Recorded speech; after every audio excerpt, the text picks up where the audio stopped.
नमस्कार. शेतकरी हवामान अंदाज या यूट्यूब चॅनलमध्ये मी युवराज खडे आपल्या सर्व शेतकऱ्यांचे सहर्ष स्वागत करीत आहे. तर शेतकरी मित्रांनो, सध्या 7-8 तारखेपर्यंत बऱ्याच जिल्ह्यात पाऊस आहे आणि फक्त काही जिल्ह्यातच असा मुसळधार ते एकदम जोरदार पाऊस आहे. नदी नाल्याला पाणी येईल असा पाऊस आहे. सर्व जिल्ह्यात पाऊस नाही आणि शेतकरी मित्रांनो, काही जिल्ह्यामध्ये एक तुरळक पावसाच्या अशा सरी येतात. जास्त पाऊस नाही. तर आपण सांगणार आहोत की कोणत्या कोणत्या जिल्ह्यामध्ये एकदम जोरदार ते सर्वसाधारण पाऊस राहील. तर शेतकरी मित्र, उद्या 5 तारखेला पाहिला असता हा पाऊस 2च्या टायमा 2 ते 4 वाजेपर्यंत हा पाऊस जवळपास मुंबई, पालघर, सांगली, सातारा, पुणे तसेच कोल्हापूरचा काही भाग या भागामध्ये जोरदार ते सर्वसाधारण पाऊस राहणार. भरपूर पाऊस राहणाऱ्या भाग, नद्यांना पाणी येईल असा हा पाऊस राहणार त्या ठिकाणी. तसेच नाशिक आणि इकडं पाहिलं असता विदर्भ साईडला देखील हा पाऊस राहणार आहे.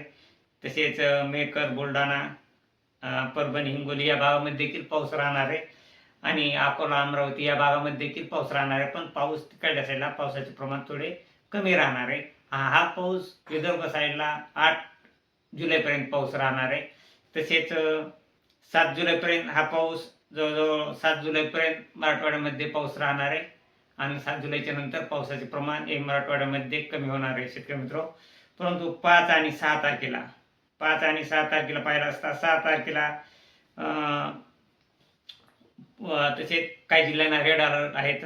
मुंबई तसेच इकडं पाहिलं असता अकोला, नाशिक या भागामध्ये, नाशिक जिल्हा आणि अहिल्यानगरच्या काही तालुक्यामध्ये जोरदार पाऊस राहणार आहे.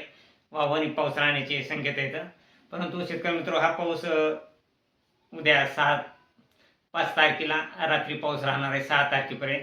म्हणजे हा जोरावर पाऊस 5 आणि 6 तारखेला म्हणजे हा जोर राहणार आहे. मित्र, आता हे आर्धाळा नक्षत्र चालू, आर्धाळा आणि येणारा पुनर्वसू नक्षत्र या जुनीच्या जोडावर शेतकरी मित्र हा पाऊस येतच असतो. पहिल्यापासून आपल्या पंचांगाप्रमाणे जोडीवर पाऊस येत असतो. आपली ही जुनी म्हण आहे त्याप्रमाणे आहे आणि मॉडेल देखील जे पंचांग सांगतं तेच मॉडेल देखील पाऊस दाखवतात. परंतु शेतकरी मित्र, पंचांग देखील कोणत्या भागामध्ये पाऊस राहील, कोणत्या नक्षत्रामध्ये कसा पाऊस राहील हे पंचांग देखील सांगतं. पण पहिल्या चरणामध्ये का दुसऱ्या चरणामध्ये हे आपण अंदाज घेण्यासाठी आपण काय करतो, मॉडेलचा आपला सहकार्य घेतो मॉडेलचं.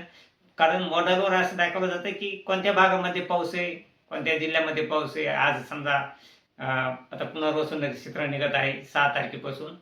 तर 6 तारखेला 6 तारखे ते 20 तारखेपर्यंत कोणत्या कोणत्या जिल्ह्यामध्ये पाऊस राहणार आहे पुनर्वसू नक्षत्रामध्ये.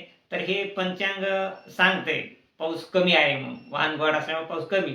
आणि आपण मॉडेल थ्रू आपण पाहिलं जातं की मग हा पाऊस कोणत्या जिल्ह्यामध्ये कमी, कोणत्या भागामध्ये पडणार आहे. तर शेतकरी मित्र, सध्या 7 तारखेपर्यंत हा पाऊस बऱ्याच जिल्ह्यामध्ये चांगला आहे. परंतु मराठवाड्यामध्ये पावसाचे प्रमाण बऱ्याच जिल्ह्यात अल्पच राहणार आहे आणि छत्रपती संभाजीनगर या साईडला देखील पाऊस हा चांगला राहणार आहे. तसेच जालन्याला देखील सर्वसाधारण पाऊस राहणार आहे. बीडला देखील सर्वसाधारण राहणार आहे. बीडच्या काही तालुक्यामध्ये गेवराई असेल गेवराईच्या भागामध्ये जरा जोरदार पाऊस राहणार आहे आणि बाकीच्या तालुक्यामध्ये सर्वसाधारण पाऊस राहणार आहे. अहिल्यानगरमध्ये देखील चांगला पाऊस राहणार आहे 5, 6 आणि 7 तारखेला. तसेच परत विदर्भ साईडला देखील हा पाऊस जवळपास पूर्ण विदर्भात सर्वसाधारण ते जोरदार पाऊस राहणार आहे 6, 7 आणि 8 तारखेपर्यंत. एकदम जोरदार, अतिजोरदार पाऊस हा विदर्भ साईडला सध्या अतिजोरदार पावसाचे प्रमाण हे खूप कमी आहे शेतकरी मित्र विदर्भ साईडला. परंतु विदर्भ साईडला देखील हा पाऊस राहणार आहे.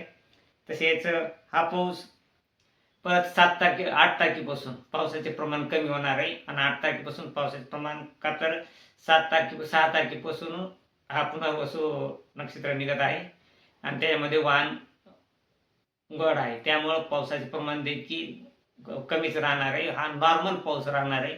परंतु सध्या पाऊस हा 8 तारखेपर्यंत प्रत्येक जिल्ह्यामध्ये पाऊस राहणार आहे. काही जिल्ह्यामध्ये सर्वसाधारण पावसाच्या सरी राहणार आहेत आणि मुंबई किनारपट्टी, सांगली, सातारा, कोल्हापूर या भागामध्ये पावसाचे प्रमाण जास्त राहील. तसेच अहिल्यानगरमध्ये आजच्या साईडला देखील पावसाचे प्रमाण चांगले राहील आणि नाशिक साईडला देखील पाऊस चांगला राहील. तसेच संभाजीनगर, जळगाव या भागामध्ये थोडे पावसाचे प्रमाण चांगले राहील. तसेच अकोला, अमरावती या भागामध्ये देखील 5 तारखेला देखील 5-6 या तारखांना देखील चांगला पाऊस राहण्याची शक्यता आहे. 7 तारखेला देखील अकोला, अमरावती तसेच नागपूर, यवतमाळ या भागामध्ये चांगला पाऊस राहणार आहे आणि 8 तारखेनंतर पावसाचे प्रमाण थोडे कमी राहणार आहे. तरी पण शेतकरी मित्र, सध्या तरी जुलै महिन्यामध्ये बाकीच्या जिल्ह्यामध्ये आपण सांगितलं सर्वसाधारण ज्या ठिकाणी पाऊस चालू आहे त्या ठिकाणी एकदम पाणी होण्याचे संकेत खूप कमी आहेत. थोडे जरा कठीण आहे पाणी होण्याचे जुलै महिन्यामध्ये, परंतु जून, जुलै, ऑगस्ट महिन्यामध्ये पावसाचे प्रमाण चांगले राहण्याचे काही नक्षत्र चांगले आहेत. त्यामध्ये ऑगस्ट महिन्यामध्ये पाऊस होण्याचे संकेत सध्या तरी काही 1-2 नक्षत्र दाखवत आहेत. आणि आपल्या मॉडेलनुसार आपण पुन्हा पाहणार आहोत की कोणत्या महिन्यात ऑगस्टमध्ये कसा पाऊस राहील कसा नाही. तरी सध्या तरी शेतकरी मित्र, मुंबई किनारपट्टी आणि नाशिक, अहिल्यानगर या भागामध्ये 5-6 या तारखांना चांगला पाऊस राहील. तसेच संभाजीनगर असेल, जालना तसेच बीडच्या काही भागामध्ये देखील पाऊस चांगला राहणार आहे. तसेच हिंगोली, परभणी या भागामध्ये देखील पाऊस चांगला राहणार आहे. आणि बाकी इतर जिल्ह्यामध्ये सर्वसाधारण ते जोरदार पावसाच्या सरी सध्या 6-7 तारखेपर्यंत राहणार आहेत. 6 तारखेपर्यंतच मराठवाड्यामध्ये बऱ्याच जिल्ह्यामध्ये आणि सोलापूर असेल, लातूर असेल या भागांमध्ये देखील सर्वसाधारण पावसाच्या सरी राहणार, जोरदार पाऊस राहणार नाही. नॉर्मल सर्वसाधारण पावसाच्या सरी राहणार. तरी शेतकरी मित्र, उद्याच्या व्हिडिओमध्ये आपण टाकणार आहोत की कोणत्या भागामध्ये आणखीन काय बदल होतो ते रोजच्या रोज आपण पाहूनच आपण असं सांगू की कशा प्रकारे बदल झाला आहे. आणि तरी कारण की शेतकरी मित्र, वातावरणात सातत्याने बदल होतो. त्यामुळं जो आपण आज अंदाज सांगितला आहे 1 तासाने देखील त्यात थोडाफार बदल होऊ शकतो. तरी चला भेटूया पुढच्या व्हिडिओमध्ये. जय हिंद, जय महाराष्ट्र, जय जवान, जय किसान.